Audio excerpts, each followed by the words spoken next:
Okay, what I'm trying to show here with Revelation 17 from verses 10 to 13, it's so loaded, it's unbelievable. Okay, it's talking about 7 kings.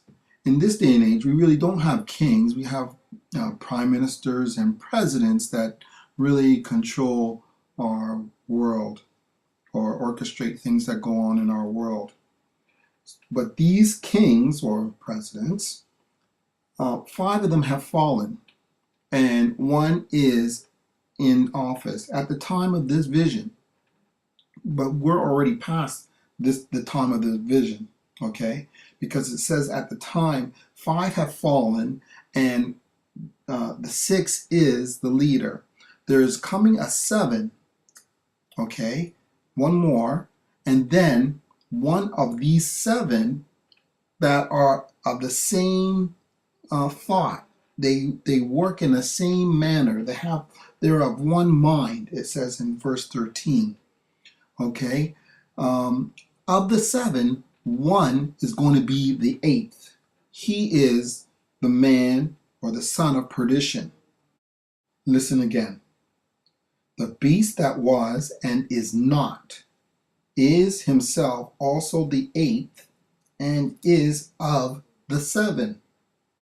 Okay, now down here in verse 12, it says, the 10 horns which you saw are 10 kings who have received no kingdom as yet, but they receive authority for 1 hour as kings with the beast. So these are 10 other kingdoms or other leaders that are serving at the same time as the beast, as kings.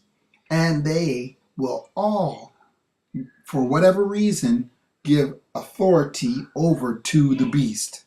It's probably already done already, but this is what we're experiencing right now. I believe that this authority has been given over to him long time ago. I'm not sure if you remember, but I did at the beginning want to make reference to the 1 hour as the literal part of the conversation in the destruction of the country or the world. This 1 hour is not literal. It's like a term of like a 4-year, 8-year term of time of destruction.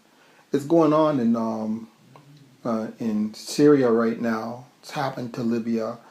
They're moving over to Damascus, and America is going to be next. Okay, it's not that far off before the rest of the world gets tied into this. And like I said, this is the hour that's we're in. We're in that hour right now. So everybody, please find Jesus. It's time. The hour has come. It's no longer. It's about minutes, seconds.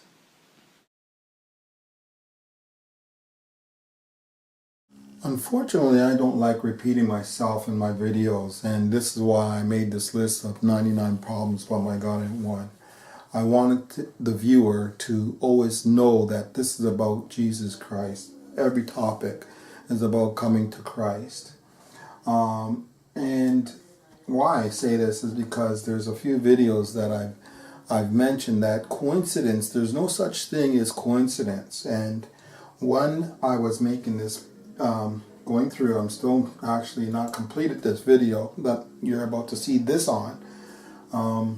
As I was going through this video, I came across this piece of material. I want to play it for you, so you know that, like I said, there's no such thing as coincidence. Now I would like to read an excerpt from a dream that Sparrow had in the spring of 2013. For those of you who are new to my channel and do not know who the Sparrow is, I encourage you to look up Sparrow's Barn and read some of her dreams for yourself. About 4 years ago, the Lord began to take Erin, also known as the Sparrow, to heaven regularly and show her things that were about to come in the near future. In one of her dreams in the spring of 2013, she was speaking with Elijah and Enoch, and this was said to her. Elijah said, "The proposal of peace is the beginning, then 7 years. The midpoint of 7 is 3.5 years. Then Enoch says, in the timeline of Daniel, there are 250 days from the start of the treaty to the beginning of the performed sacrifice by the Levite priests. The public will see this sacrifice televised. This is the great celebration you saw. There are 250 days between the 14th of Nisan, which is Passover, and the Feast of Dedication, Kislev 25, in a Jewish 360-day year, or Passover to Hanukkah. Daniel spoke prophetically about Hanukkah, and it was not even recognized yet. Elijah says, in Mosaic law there needs to be cleansing ceremonies. The treaty that will be signed will allow the regular sacrifices to begin. The treaty will state that the priests cannot go up to the Temple Mount until the Day of Atonement, or Tishrei 10. The area has been a garbage dump since the Crusades. Okay, so I remember this dream from over 3 years ago, as the Lord brought it to my mind last week. After going back to my notes from 3 years ago to find the dream, I saw that it mentioned a treaty being signed on Passover, and then it mentions the Day of Atonement and a 250-day count from the treaty that will end on Hanukkah, when there will be a sacrifice performed by the priest that will be televised.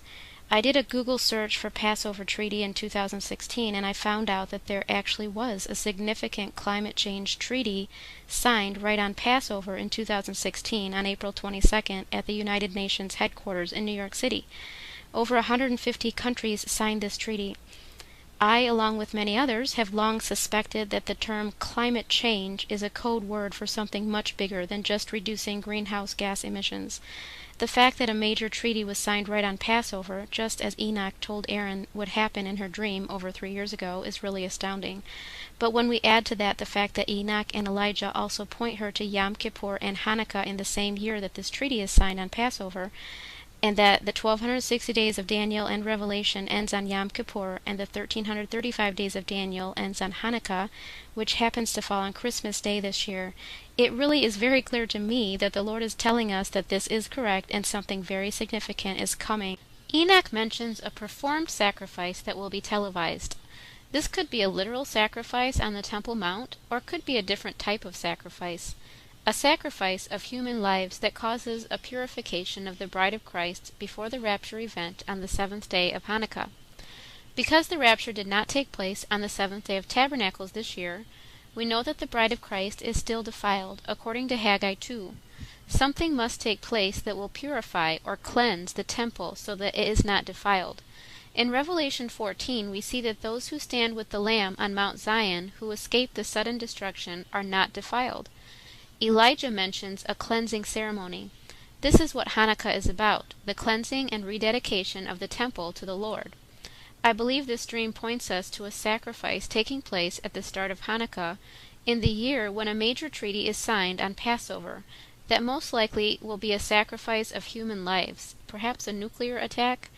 I believe this event will wake up the sleeping bride of Christ and cause her to fall to her knees and cry out to the Lord, and there will be a cleansing that will take place as many hearts turn to the Lord, and he cleanses them from their sins. Mr. Kerry mentioned this treaty involves winning a war, and Mr. Obama said that he will win the war on Christmas in his second term. But knowing what we know, this is also a day to recommit ourselves to actually win this war.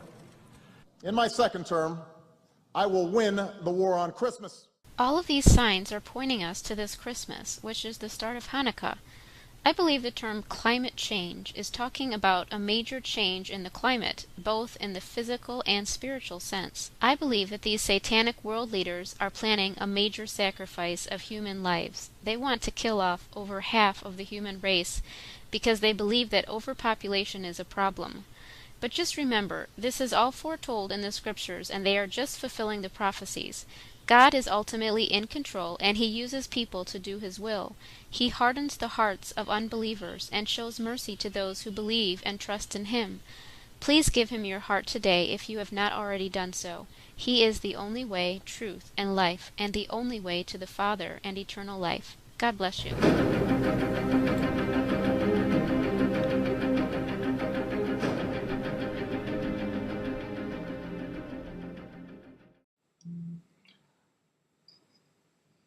The reason why I use this clip is to show that the 7 years that Daniel speaks of as the tribulation period It's very likely it's already started.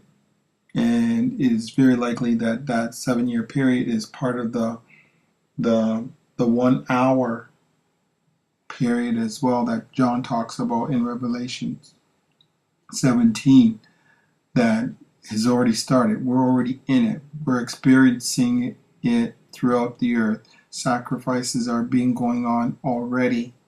And the enemy does do these rituals on his given days. But we are so buried in our lack of knowledge of how he works.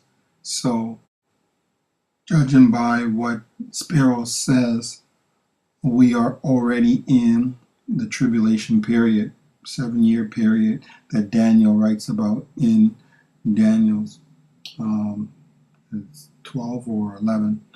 Anyways, that 1 hour is what I get from this, my vision or my understanding of the scriptures, what the Lord has been showing me.